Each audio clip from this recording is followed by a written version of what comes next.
Morning students. Alcohols की last class में अपन ने ट्राईहाइड्रिक एल्कोहल्स के बारे में पढ़ा था, जिसमें अपन ने इसके सिंथेसिस का एक मेथड पढ़ा था बाय सैपोनिफिकेशन। आज अपन फिर से देखते हैं। देखो, ट्राईहाइड्रिक एल्कोहल्स जिसमें अपन मेन क्या ले रहे हैं, glycerol. Okay, first method preparation methods में फर्स्ट अपन ने देखा था बाय सैपोनिफिकेशन। ओके, कि जो ग्लिसरॉल के एस्टर्स होते हैं उनका बेस की प्रेजेंस में हाइड्रोलिसिस से अपन ग्लिसरॉल को बना सकते हैं। ओके, तो सेकंड अपन पढ़ते हैं bye fermentation of sugars.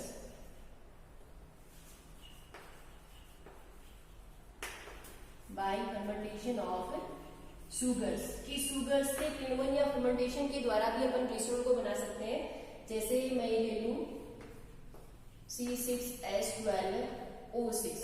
Okay, तो देखो जो शुगर होते हैं उनके फर्मेंटेशन से क्या मिलता है अपने को, एल्कोहल्स मिलते हैं। लेकिन उसमें जो ग्लिसरॉल होता है उसकी क्वांटिटी कितनी होती है, लगभग 3% होते हैं। लेकिन अगर अपन शुगर्स का फर्मेंटेशन हो सोडियम सल्फाइड की प्रेजेंस में करवाएं,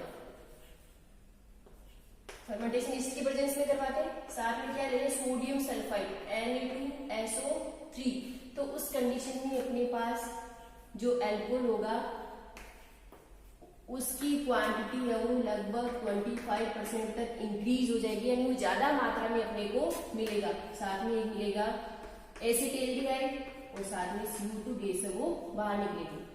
तो अपन क्या कहेंगे कि शुगर के फर्मेंटेशन से अल्कोहल का फॉर्मेशन होता है, लेकिन उसमें ग्लिसरॉल की क्वांटिटी कितनी होती है, लगभग 3% होती है, जो बहुत कम है। अगर अपन इसकी क्वांटिटी को बढ़ाना चाहें तो अपन फर्मेंटेशन और किसकी प्रेजेंस में करवाएंगे, सोडियम सल्फाइड की प्रेजेंस में, जिससे जो क्वांटिटी है ग्लिसरॉल की वो 25% तक अपने को ज्यादा मिलेगी। थर्ड अपन लेते हैं फ्रॉम एक्रोलीन। ओके, तो देखो एक्रोलीन ये होता है CH2 double bond CH single bond CHO, इसे अपन एक्रोलीन बोलते हैं। ये ध्यान रखना, ये बार एग्जाम में पूछा जाता है कि एक्रोलीन क्या होता है, या एक्रिल्डिहाइड पूछ लेते हैं। अब देखो यहाँ पर सबसे पहले अपन इसका क्या करवा दें, रिडक्शन करवा दें कैटालिस्ट की प्रेजेंस में। तो क्या होगा, CHO एल्डिहाइड ग्रुप और एल्कोहलिक ग्रुप में कन्वर्ट हो जाएगा, CH2 double bond CH single bond CH2OH। Okay, फिर आगे वाले स्टेप पे अपन क्या करेंगे, इसकी रिएक्शन करवा दें H2O2 हाइड्रोजन पेरोक्साइड के साथ। तो ये क्या कर देगा, हाइड्रोक्सिलेशन कर देगा CH2OH CHOH और CH2OH। तो किसका फॉर्मेशन हो गया, ग्लिसरॉल का। ओके, फोर्थ मेथड अपन लेते हैं प्रोपीन।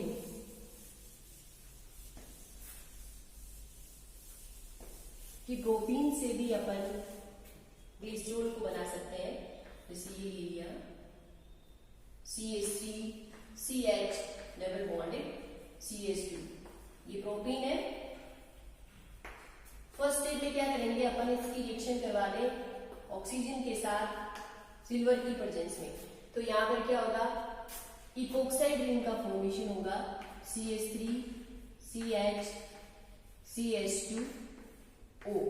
ओके, फिर आगे वाले स्टेप में अपन इसका ऑक्सीडेशन करवाएं, तो ये CHO ग्रुप, ये CH3 ग्रुप है वो एल्डिहाइड ग्रुप में कन्वर्ट हो जाएगा CHO, इसके ऐसे लिख दें CH double bond O single bond CH CH2O। Okay, फिर आगे वाले स्टेप में अपन इसका क्या करवा दें, रिडक्शन करवा दें। रिडक्शन से CHO और CH2OH एल्कोहलिक ग्रुप में कन्वर्ट हो जाएगा।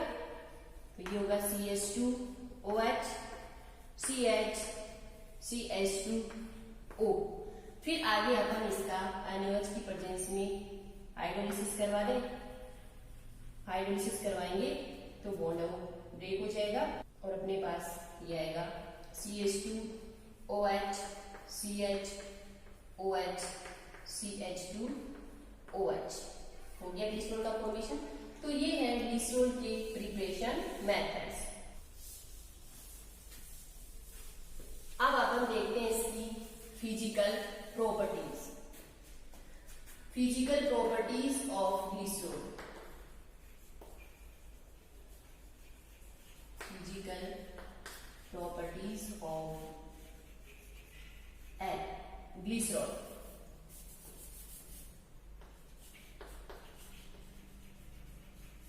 ओके, तो देखो फर्स्ट अपन देखें कि ये जो ग्लिसरॉल होता है, ग्लिसरॉल में क्या होता है, गाढ़ा होता है, विस्कस होता है, कलरलेस होता है, साथ में इसका टेस्ट है वो कैसा होता है, स्वीट होता है।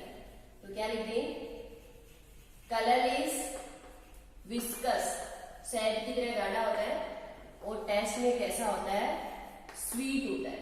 ओके, सेकंड अपन ले लें, इसकी जो नेचर होती है वो कैसी होती है, हाइग्रोस्कोपिक नेचर का होता है, जिसे अपन क्या कहते हैं, आर्द्रता यानी नमी को लेने वाला। तो सेकंड हाइग्रोस्कोपिक नेचर का होता है। थर्ड कि देखो इसका जो बॉइलिंग पॉइंट होता है, बॉइलिंग पॉइंट लगभग 293 डिग्री सेंटीग्रेड की समथिंग होता है, जो हाई है। देखो बॉइलिंग पॉइंट हाई क्यों होता है, ग्लिसरॉल ये होता है CH2OH CHOH और CH2OH, इसमें 3 हाइड्रोक्सी ग्रुप है। देखो ये हाइड्रोक्सी ग्रुप कैसा है, 1 डिग्री प्राइमरी है, ये भी कैसा है 1 डिग्री है, लेकिन ये कैसा है 2 डिग्री है। ठीक है, तो 3 हाइड्रोक्सी ग्रुप हो गए, 2 तो 1 डिग्री और 1 2 डिग्री। इसलिए इसमें जो इंटरमॉलिक्यूलर हाइड्रोजन बॉन्डिंग है वो ज्यादा हो सकती है, इसी वजह से इसका बॉइलिंग पॉइंट है वो क्या होता है, हाई होता है। और ये हाइड्रोजन बॉन्डिंग के कारण ही H2O और एल्कोहल्स इनमें क्या होता है, सोल्यूबल होता है, बट ईथर और क्लोरोफॉर्म CHCl3 इनमें क्या होता है, इनसॉल्यूबल होता है। इसका बॉइलिंग पॉइंट और इसकी सॉल्युबिलिटी को अपन हाइड्रोजन बॉन्डिंग के अकॉर्डिंग एक्सप्लेन कर सकते हैं। अब अपन ले लें इसकी chemical reactions. Chemical reactions of glycerol.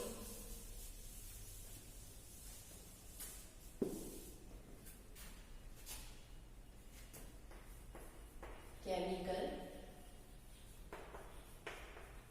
Reactions. First ले लें reaction with sodium. Reaction with sodium, देखो सोडियम के साथ रिएक्शन करके ये मोनोसोडियम साल्ट और डाइसोडियम साल्ट का फॉर्मेशन करता है।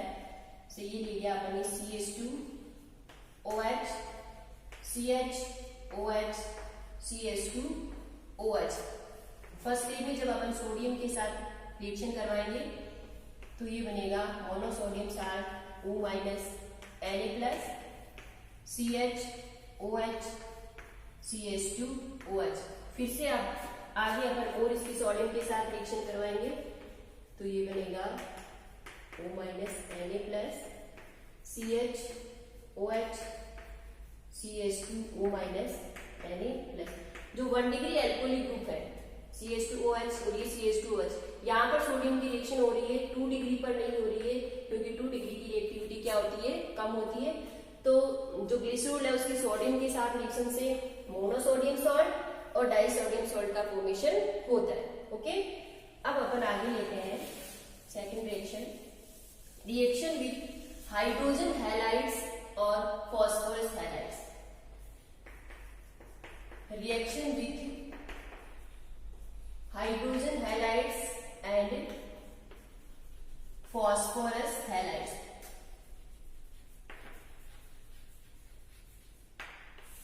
ठीक है, तो देखो पहले अपन PCl5 के साथ रिएक्शन ले लें, CH2OH CHOH CH2OH। ग्लिसरॉल की रिएक्शन जब अपन किसके साथ करवाएं, PCl5 के साथ करवाएंगे तो यहाँ पर तीनों हाइड्रोक्सी ग्रुप Cl यानी हाइड्रोजन के द्वारा रिप्लेस हो जाएंगे और अपने पास ये आएगा CH2Cl CH Cl CH2Cl। इसका क्या नाम हो जाएगा, 1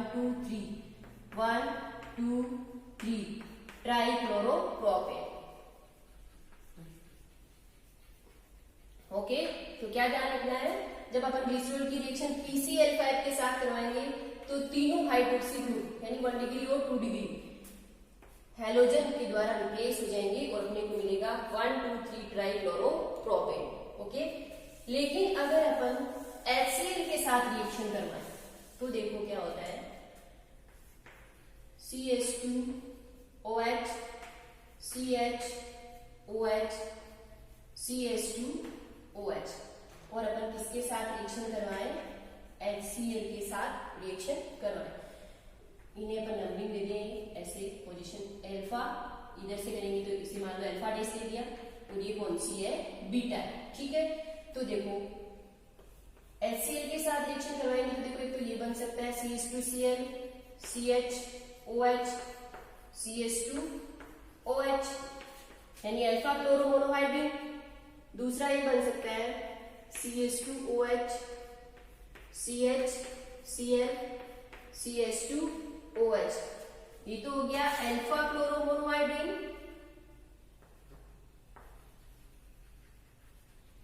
और ये क्या हो जाएगा, बीटा क्लोरो मोनोहाइड्रिन। तो यहां पर जो ज्यादा मात्रा में कौन बनेगा, लगभग 66% के समथिंग कौन बनता है, अल्फा वाला। ओके, अगर अपन इसकी आगे रिएक्शन फिर से करवा दें HCl के साथ, यहाँ दो मॉलिक्यूल HCl के काम में आ रहे हैं, तो यहां से क्या होगा, देखो एक तो ये बन सकता है CH2Cl CHOH CH2Cl, साथ में ये बन सकता है CH2Cl CHCl और CH2OH। तो देखो ये तो क्या है, ये अल्फा और ये अल्फा डेस यानी अल्फा अल्फा डेस डाइक्लोरोहाइड्रिन, और इधर ये क्या है, अल्फा बीटा डाइक्लोरो है। तो यहाँ पर भी अल्फा अल्फा डेस और अल्फा बीटा में जो ज्यादा बनेगा वो कौन बनेगा, अल्फा वाला बनेगा। तो ध्यान रखना, जब अपन फॉस्फोरस हैलाइड्स PCl5 के साथ रिएक्शन करवाएंगे तो तीनों हाइड्रोक्सी ग्रुप Cl द्वारा रिप्लेस हो जाएंगे। लेकिन अगर अपन HCl के साथ रिएक्शन करवाएंगे तो पहले अल्फा और बीटा बनेंगे, इनमें अल्फा ज्यादा मात्रा में बनेगा। फिर अगर अपन आगे और इसकी HCl के साथ रिएक्शन करवाएं तो एक तो अल्फा अल्फा डेस वाला बनेगा, अल्फा बीटा वाला, यानी इधर तो क्या बन रहे हैं, मोनोक्लोरो, और फिर क्या बनेंगे, डाइक्लोरो। तो मोनोक्लोरो में अल्फा वाला ज्यादा और डाइक्लोरो में अल्फा अल्फा डेस वाला ज्यादा। ओके, अब अपन आगे देखते हैं, देखो कि जब ग्लिसरॉल की रिएक्शन अपन करवाएं HI या फास्फोरस और आयोडीन के साथ, CH2OH CHOH CH2OH, ठीक है, इसकी रिएक्शन अपन करवा दें, या तो HI ले लें या फिर फास्फोरस और I2 ले लें। तो यहां से क्या होगा कि OH ग्रुप आयोडीन द्वारा रिप्लेस हो जाएंगे तीनों OH ग्रुप। तो अपने पास क्या आएगा, CH2I CHI और CH2I। लेकिन देखो यहाँ क्या होगा, जो हैलाइड्स होते हैं, हैलोजन होते हैं, उनमें आयोडीन की साइज अब सबसे ज्यादा होती है, इसलिए आयोडीन की साइज ज्यादा बड़ी होने के कारण यहाँ पर स्टेरिक हिंड्रेंस होगी। क्या होगी, स्टेरिक हिंड्रेंस। स्टेरिक हिंड्रेंस होने से यहाँ से एक I2 का मॉलिक्यूल बाहर निकलेगा और अपने पास ही आएगा CH2I CH double bond CH2 और साथ में क्या निकलेगा, आयोडीन मॉलिक्यूल। ठीक है, अगर अपन HI की जो मात्रा वो ज्यादा ले लें, HI क्या ले लें, ज्यादा ले लें, एक्सिस में हो, तो यहां से देखो क्या होगा, ये जो एलिल आयोडाइड है इसकी फर्दर रिएक्शन होगी, ये बनेगा CH2I CHI और CH3। ओके, फिर देखो आगे क्या होता है, यहां से ये I2 बाहर निकल जाएगा और अपने पास ही आएगी प्रोपीन। जो दिख नहीं रहा तो मैं इसे इधर कर दूं आगे। ओके, देखो इधर ले जाए अपन, ऊपर बता दें, अगर अपन हाइड्रोजन आयोडाइड को क्या ले रहे हो, एक्सिस में ले रहे हो, तो यहां से क्या होगा, देखो CH2I CHI और CH3 इसका फॉर्मेशन होगा। यहाँ से क्या होगा, एक I2 मॉलिक्यूल है वो बाहर निकलेगा और ये बनेगा CH2 double bond CH single bond CH3। इसकी अगर अपन फर्दर रिएक्शन करवा दें HI के साथ तो ये बनेगा CH3 CHI और CH3।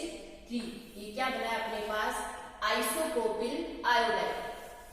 ये क्या है, isopropyl iodide.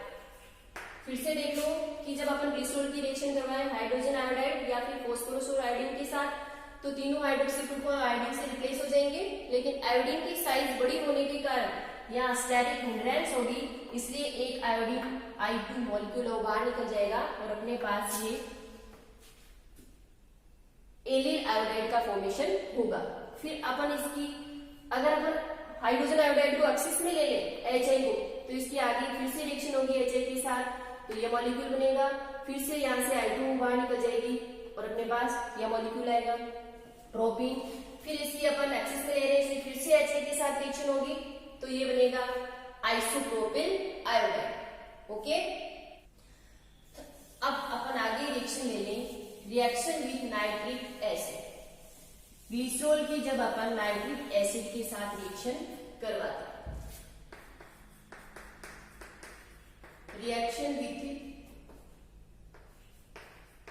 Concentrate HNO3 nitric acid. तो जब ग्लिसरॉल की कंसंट्रेट H2SO4 की प्रेजेंस में कंसंट्रेट HNO3 के साथ अगर अपन रिएक्शन करवाएंगे, तो देखो ट्राई नाइट्रोग्लिसरीन का फॉर्मेशन होगा, CHOH CH2OH। रिएक्शन किसके साथ करवा रहे हैं, कंसंट्रेट HNO3 इसकी प्रेजेंस में कंसंट्रेट H2SO4 की प्रेजेंस में। तो यहां से क्या होगा, ONO2 CHO NO2 CH2ONO। इसका नाम क्या है, ट्राई नाइट्रोग्लिसरीन। किसका फॉर्मेशन होगा, ट्राई नाइट्रोग्लिसरीन, जिसे शॉर्ट में TNG भी बोलते हैं। ये विस्फोटक होता है, ठीक है। तो ध्यान रखना कि जब ग्लिसरॉल की रिएक्शन हो कंसंट्रेट H2SO4 की प्रेजेंस में कंसंट्रेट HNO3 के साथ करवाएंगे, तो यहाँ पर नाइट्रेशन हो जाएगा और किसका फॉर्मेशन होगा, ट्राई नाइट्रोग्लिसरीन, जो कैसा होता है, विस्फोटक होता है। ओके, आगे वाली अपन रिएक्शन ले लें, रिएक्शन विथ क्या, एसिटाइलेशन नाम दे दें, एसिटाइलेशन। देखो जब अपन ग्लिसरॉल की रिएक्शन करवाएं एसिटिक क्लोराइड या फिर एसिटिक एनहाइड्राइड के साथ, तो तीनों हाइड्रोक्सी ग्रुप का एसिटाइलेशन हो जाता है। और देखो अपने पास क्या बनता है, ये अपन ने ले लिया ग्लिसरॉल, इसकी रिएक्शन करवा दे अपन, तीन मॉलिक्यूल या तो ले लें एसिटिक क्लोराइड के CH3COCl या फिर किसके ले लें CH3C double bond OC double bond O CH3 acetic anhydride की। तो यहाँ से तीनों हाइड्रोक्सी ग्रुप का एसिटाइलेशन हो जाएगा और अपने पास ये बनेगा OCO CH3 CHO CO CH3 CH2 OCO CH3। क्या नाम हो जाएगा इसका, क्या नाम हो जाएगा इसका, glycerol try acetate, glycerol try acetate. ठीक है, यानी तीनों हाइड्रोक्सी ग्रुप का क्या हो जाएगा, एसिटाइलेशन हो जाएगा। ओके, अब अपन आगे इसकी रिएक्शन देखते हैं, reaction with monocarboxylic acid.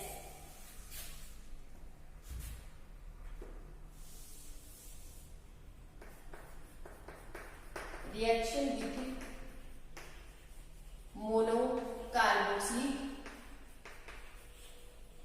Acids. Okay, तो देखो CH2OH CHOH CH2OH,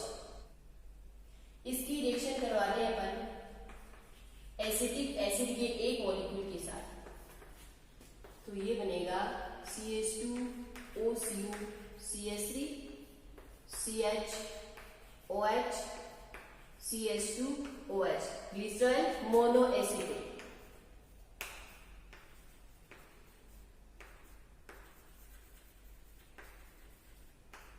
glycerol monoacetate. फिर से अगर अपन इसकी रिएक्शन करवा दें दूसरे एसिटिक एसिड के मॉलिक्यूल के साथ, तो ये बनेगा OCO CH3 CHOH CH2OCO CH3, ये क्या है, ग्लिसरॉल डाइएसिटेट। इसकी रिएक्शन फिर से अपन एसिटिक एसिड के तीसरे मॉलिक्यूल के साथ करवा दें, तो ये बनेगा CH2OCO CH3 CHOCO CH3 CH2OCO CH3, ये है ग्लिसरॉल ट्राई एसिटेट। यानी जब अपन ग्लिसरॉल की रिएक्शन है वो मोनोकार्बोक्सिलिक एसिड के साथ करवाएंगे तो इनके मोनो डाई और ट्राई एस्टर्स का फॉर्मेशन होगा। ये मोनो एसिटेट, ये डाई एसिटेट और ये ट्राई एसिटेट। ओके, अब अपन करवाएं इसकी रिएक्शन ऑक्जेलिक एसिड के साथ, रिएक्शन विथ ऑक्जेलिक एसिड।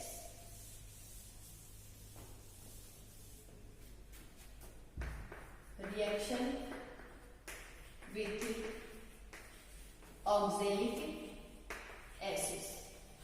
तो देखो ऑक्जेलिक एसिड्स के साथ इसकी रिएक्शन हो अलग अलग टेम्परेचर पे अलग अलग होती है, ठीक है। यानी अलग अलग टेम्परेचर पर ऑक्जेलिक एसिड का वो अलग अलग प्रोडक्ट अपने को मिलते हैं। जैसे फर्स्ट ले लें अपन 110 डिग्री सेंटीग्रेड से 120 डिग्री सेंटीग्रेड पर अगर अपन ग्लिसरॉल की रिएक्शन हो ऑक्जेलिक एसिड के साथ करवाएं, तो देखो क्या प्रोडक्ट अपने को मिलता है, CH2OH CHOH CH2OH। ये ऑक्जेलिक एसिड ले लें इधर COOH COOH। यहाँ क्या होगा, इधर एल्कोहल से H और ऑक्जेलिक एसिड से एक OH बाहर निकलेगा और अपने पास देखो ये कंपाउंड आएगा CH2O